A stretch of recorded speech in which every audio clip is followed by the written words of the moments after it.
All right, so welcome back to lesson 4, Danielle and Jessica. Today we're going to be continuing with what we've been learning with MIT App Inventor, but today we're going to be looking into drawing animation, right? And I'm going to share my screen so we can get started on that lesson for today. So, sorry, we had some miscommunication telling you guys, since this lesson is shorter than all our other lessons, we just decided to start it a little bit later. So, um,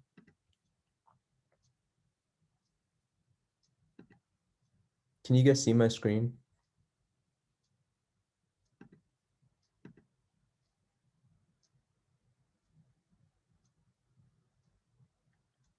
Let me know if you guys can see my screen in the chat.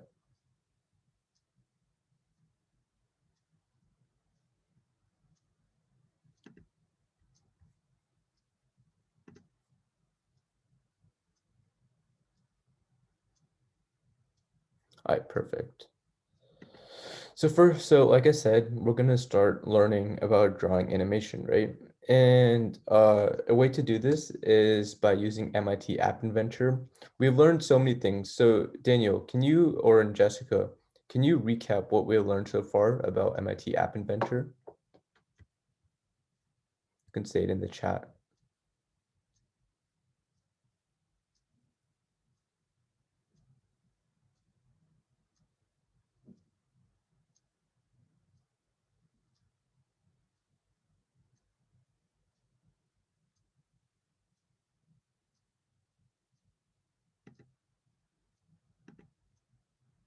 Just type it up in the chat and I'll see it if you guys don't want to say it.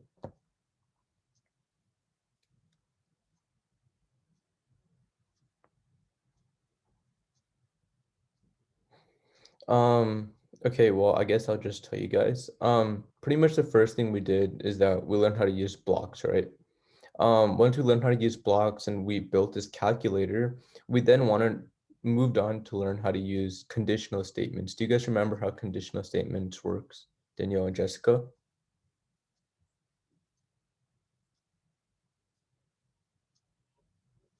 Conditional statements. Okay, Jessica. So conditional statements are pretty much an if-then statement, right? So yeah, exactly, Danielle. So since Jessica doesn't know, I'll just explain it one more time, or since this is pretty important, I'll just say it either way. So if-then statements are pretty much when you run code and you put this block, if this happens, then something else happens, right? So when you put code, it's important you understand how each variable correlates with the other variable. So you want something to happen or be true in order for the next variable to work, right? So if you remember last time in last class, we learned about binary searches. Do you guys remember that?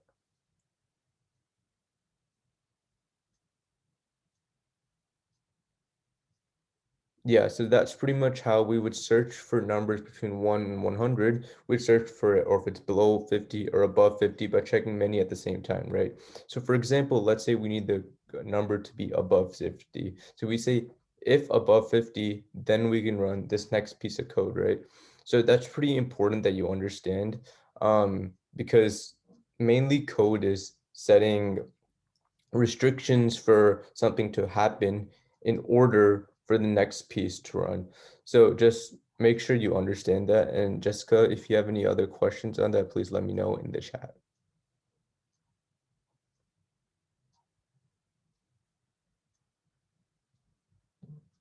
Okay.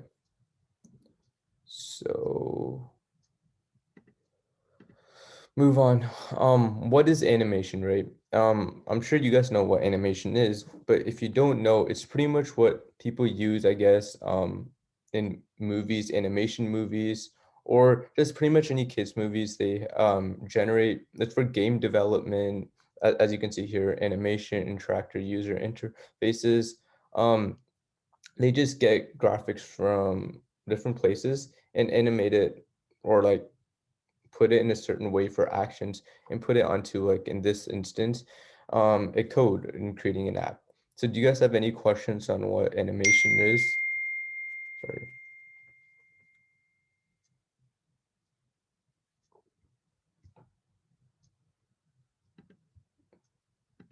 Or why don't you guys tell me what animation is instead, so I know?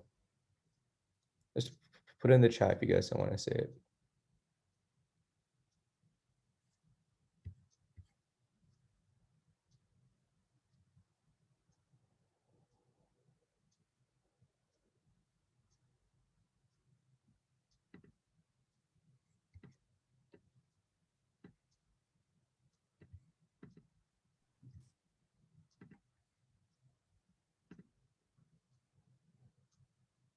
Yeah.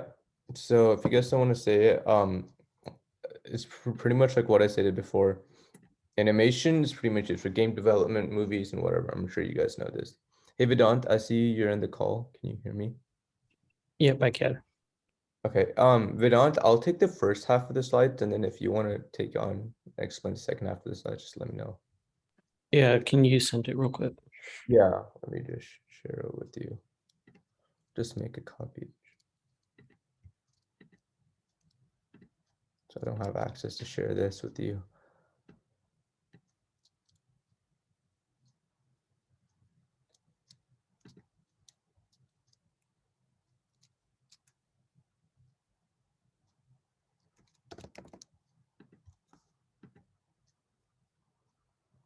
All right, just shared it with you.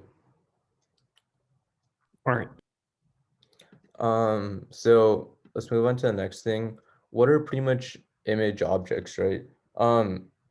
Pretty much the basic way to say this is how you can like import images from place to place, right? So you obviously need it to be a certain type of image, right? Like a PNG, JPEG, like there's restrictions, but but why this is so good is that they're easy to use. There's fewer properties for the images for like importing, and it's very easy to import, use, and it's like a single image not moving, so anyone can use it. However, the problem is they can't be moving, right? So that's the biggest problem, and you can only place them in a certain place. You can't have them around the screen.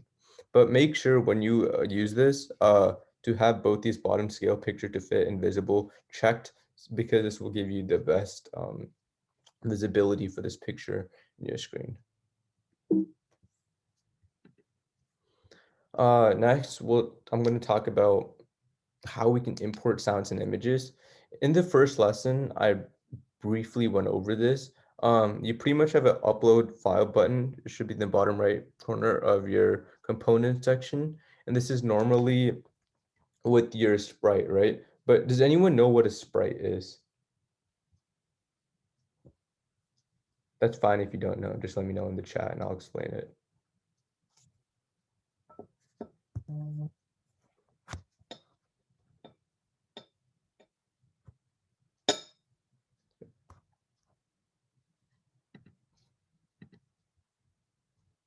Yeah, kind of. It's pretty much like an entity. So I guess it's kind of like a label or a heading you can put where you can put multiple variables or values inside it. So this will pretty much create like it's like in a game. So for example, if you have a character, right, with many characteristic traits or many like let's say they can do certain things, right? It has many traits. So it's like one thing or like one heading with many different variables in it. Does that make sense?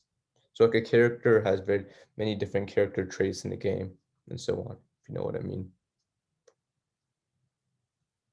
Does that make sense?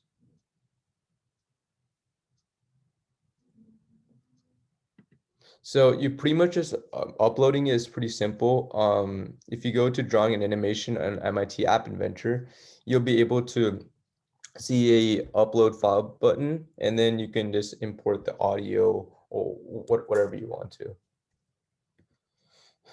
Moving pictures are a little bit different, right?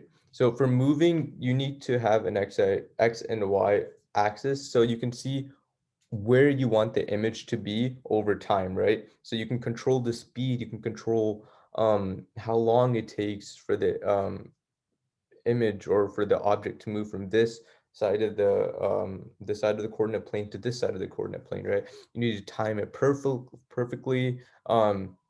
like before, there's not a certain position that it stays on the screen the whole time. It's continuously moving. So you have a little more features that you can do with this. However, it is a bit more difficult and it will take more time to do. So let's just talk about the essentials a little bit, right? So I talked about the sprite a little bit. Do you guys want to say again in the chat what the sprite is?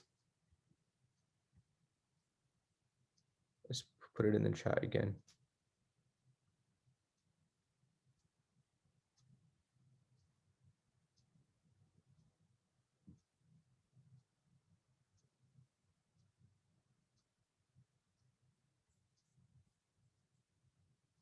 Hey, I want to make this class a little more interactive instead of me just talking. So if you all want to like talk about what you learned or like just repeat again what a sprite is, just put it in the chat, or if you can, just unmute and say it.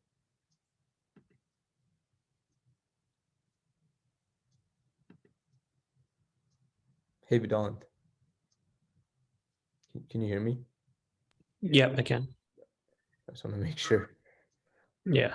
I guess, do you want to give a different perspective to what a sprite is, canvas or clock? I mean, a clock is So pretty much obviously it just Sprite, yeah, so for sprites, when I first hear it is it reminds me of what's it called? Scratch. The sprites are a huge component of Scratch. And MIT App Inventor is like kind of like Scratch, but you're actually making an app in MIT App Inventor. So if you're familiar with Scratch, then yeah, Daniel. So this will make sense. I think in Scratch, a sprite is like a character. In this case, it goes beyond the character. It says any object on the canvas will be a sprite. Yep, And exactly. then canvas in this case for Scratch would be background. So canvas is basically just background. So that's exactly what it is. It's pretty much it goes in a circle. First thing you do is set the sprite heading. Then you want to set the speed of the sprite or the speed of the object and how much time passes for it to go on. And then if you want to add another object with all that, you just repeat the whole setting again. So canvas, like Vedant just said, canvas is just like a background where you can see the X and Y coordinate plane. You can have the position of it, where it's headed, or how you want to set the objects up upon each other. And you can just pretty much, like it says here, bring the app to life, right? You can get the objects moving. You can make it a lot more interactive than just a still objects in one area. Canvas properties. So for the background, I guess you can set many different properties. These are just a couple, right? One thing is you can alter the background appearance. You can set the dimension of the canvas. So you can change the size, whether you wanted to be smaller in one background area, or if you want to make the object moving in a bigger area, or on top of that, you can alter the appearance or image to whatever you would like.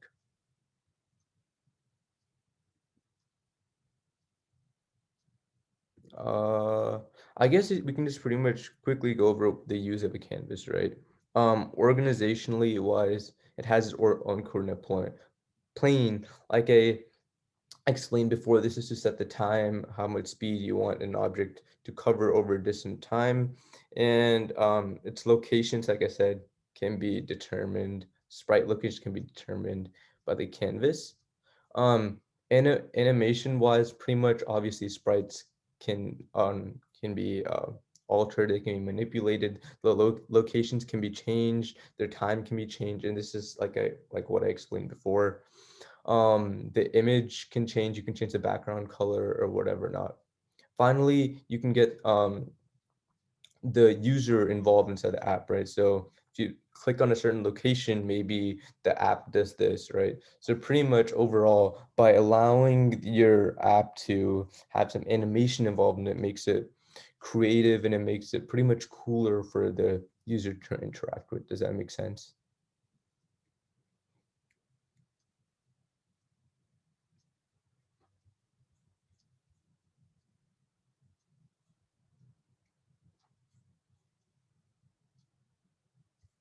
Hi, Jessica, Daniel.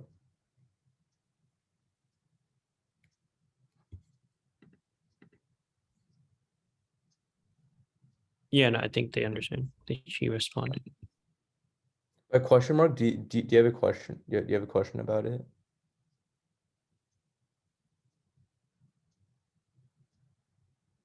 I don't know if she has a question. Oh, okay. No.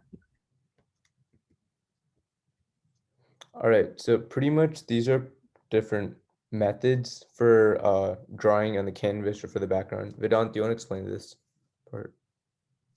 Yeah, so in this case, as we talked about in 2 classes ago, again about functions, it keeps on coming back because, as I said, that was a very important topic.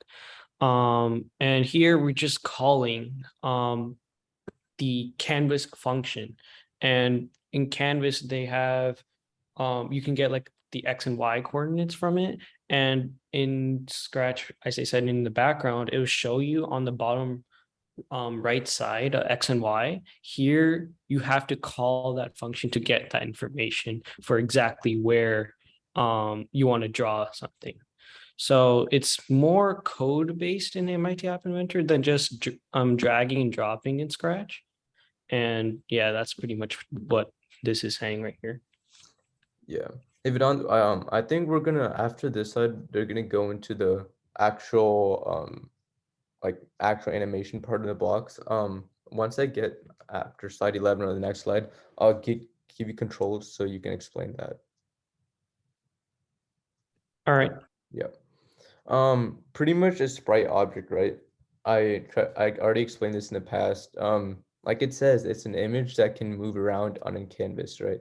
So, like I said, it's like an animation that you program it over on the background, like on the canvas, and you can animate it to move around. So it's like a moving object, so it's not boring. And you can change the position, heading, you can get a bigger canvas, bigger, smaller, or put it in small places around the screen, wherever you like.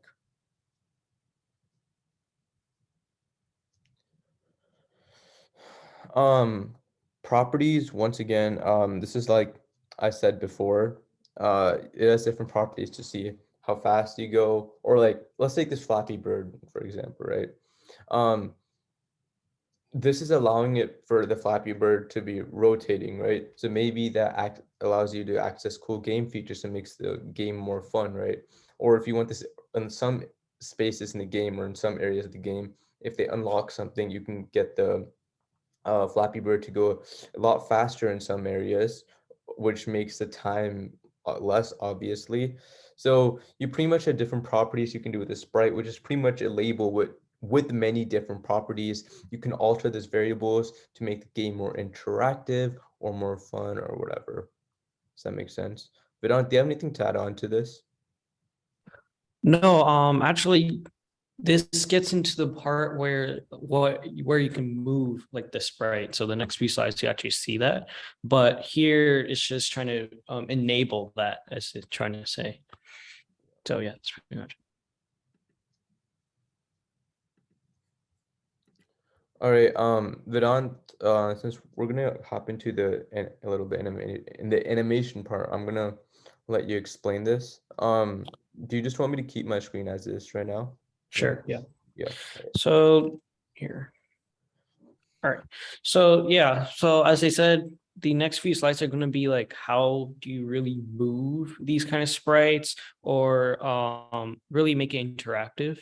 And the good thing about MIT Inventor is they have the blocks just for like whenever you press it.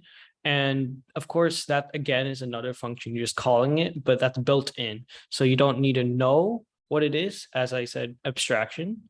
You don't need to know how they actually did it. You just need to know what it does.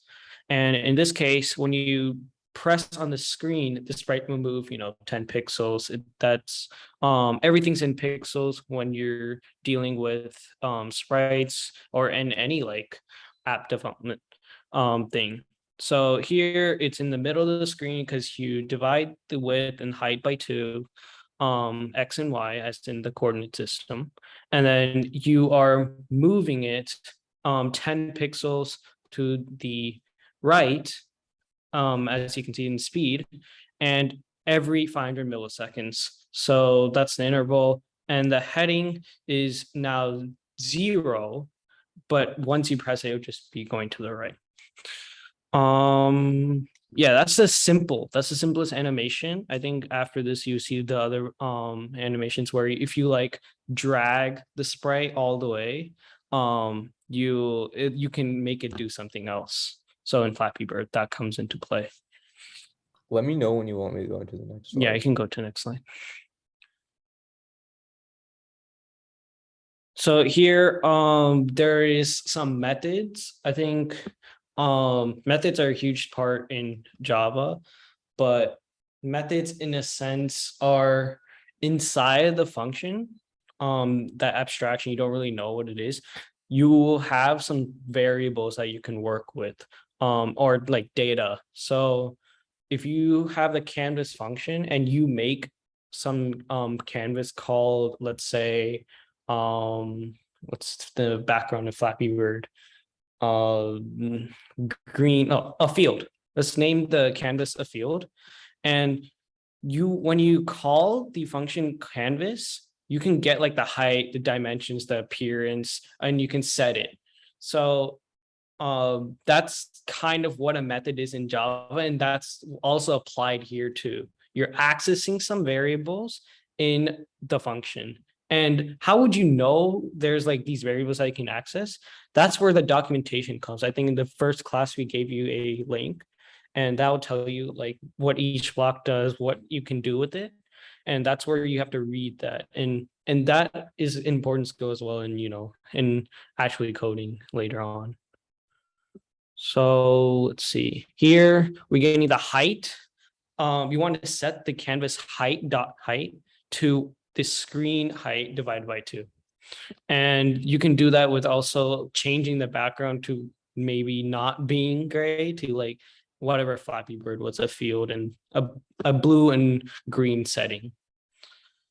Okay, I'm good. Next slide.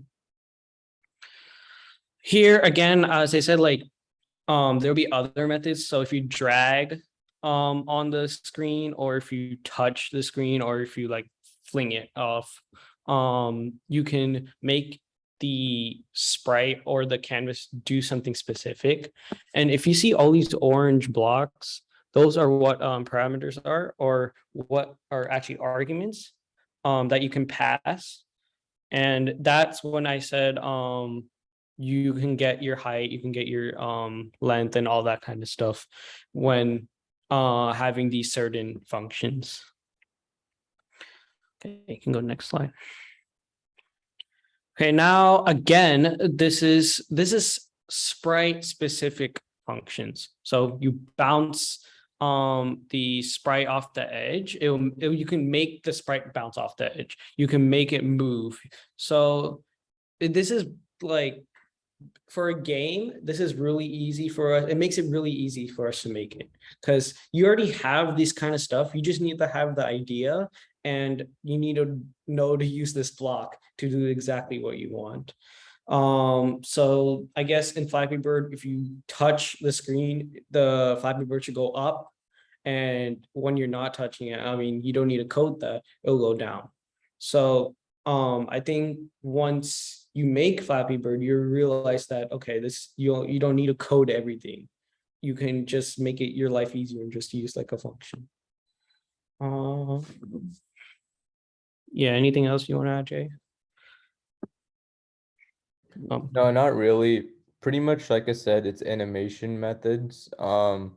That's what Sprite is used in general. It has many different properties, and animation is a key way you use Sprite. That makes the game a lot more entertaining for users to use.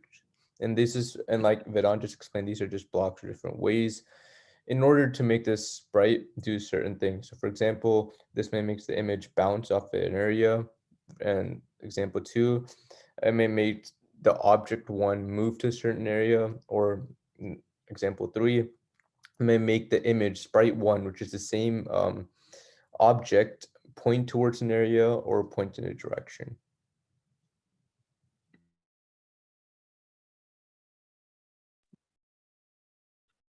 Okay, and the previous slide, we said we want to make the sprite do something. Here it's saying when it does this behavior, what do you want it to do? So in this case, if the sprite reaches the edge of the screen, you can do something for that. And in this, and the other one, I think if you make the sprite collide with another sprite or collide with another thing on the screen, then you can make it also do something else. And there's for MIT app there's some specific numbers for the edges, which is a little bit different than Scratch, as Daniel said before. So yeah, it's really just knowing what the blocks does, or knowing that there's this block so that you can make a game for that. All right, you know, next one. So this is actually pretty interesting because I haven't, I think this is kind of new to MIT Affiniture, and um, creating, I don't know, I think GIF. This is a controversy. How do you pronounce it? But I'm gonna call it GIF.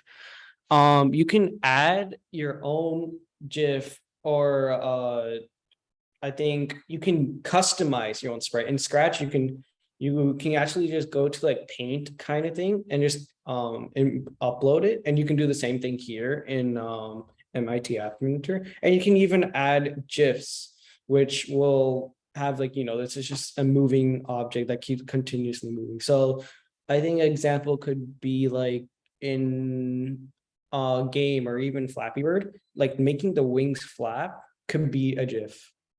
You don't need you that could just be like a small animation whenever you just making the sprite go up and down, making the flaps go up and down.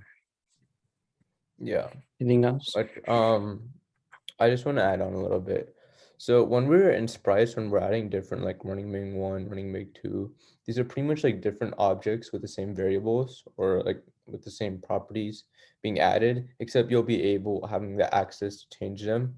This will pretty much allow for the same character to have different, like do different things, different properties. So if you look into the picture on the right, it's like the same character, but they're doing different things. One is like I don't know what he's doing, but looks like he's doing lunges or something. I think But just walking. I yeah, don't know. and the second one is walking. It's the same character doing different things because you're changing their properties. Does that make sense to everyone? Let me know if you have any questions. I can add on. All right, I said yes. And Jessica, are you good also? This lesson is pretty simple. There's not much that there, Content, yeah. yeah, content to cover. It's just pretty much understanding the way to do it.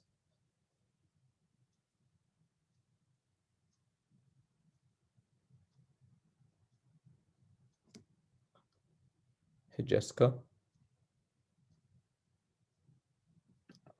She may have left. Okay, let's move on.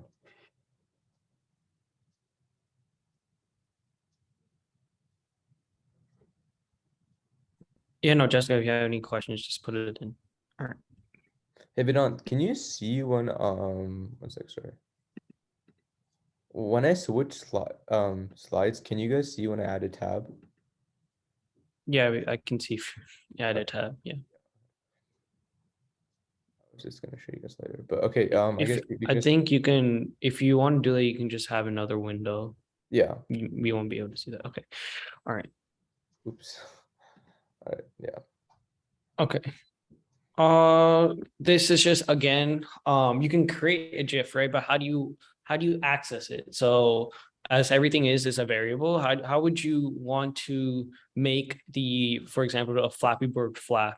In this case, you got to have a timer so that it can, actually flap in the thing and not just be a stationary in between flap.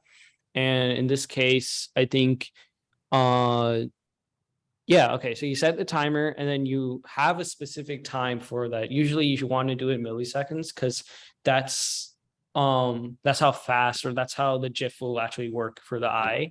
And then you can set the picture to the next frame.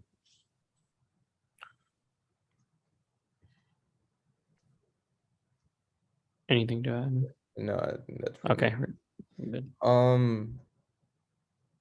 I guess the next thing is a walkthrough project. Let me see if there's Oh, some. wait, yeah, let me read this. Okay, is this Flappy Bird? Like basically, Yeah, yeah, oh, that would take some time actually. yeah. Let me I feel see like if I there's. Yeah, sorry. What do you say? Go ahead. no, go ahead, go ahead. I was just gonna see if there's a certain way code that we can show you what we need to do. If Um, not, we may put it in the chat after if there's a good video to watch or something. We'll send it to you. But for now, I guess we can explain the coding part of it. So yeah.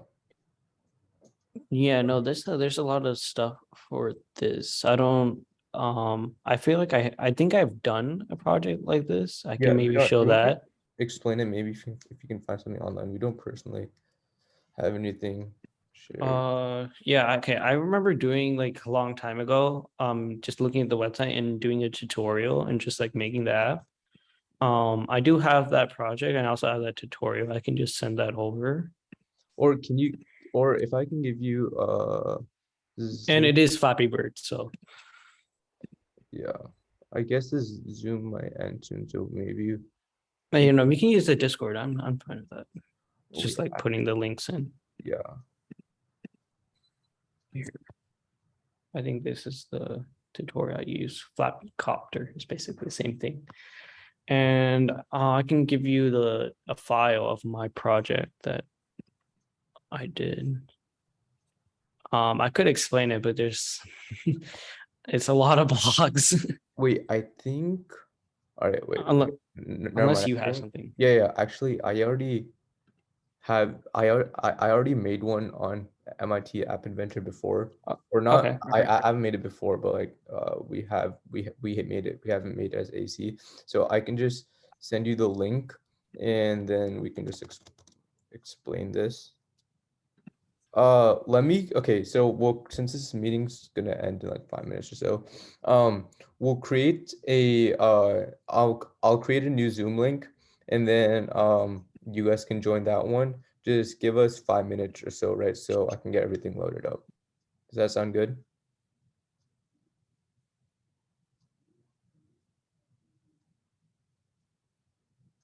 Danielle, Jessica? All right. So we'll create a new Zoom link and I'll send it in about 5 minutes.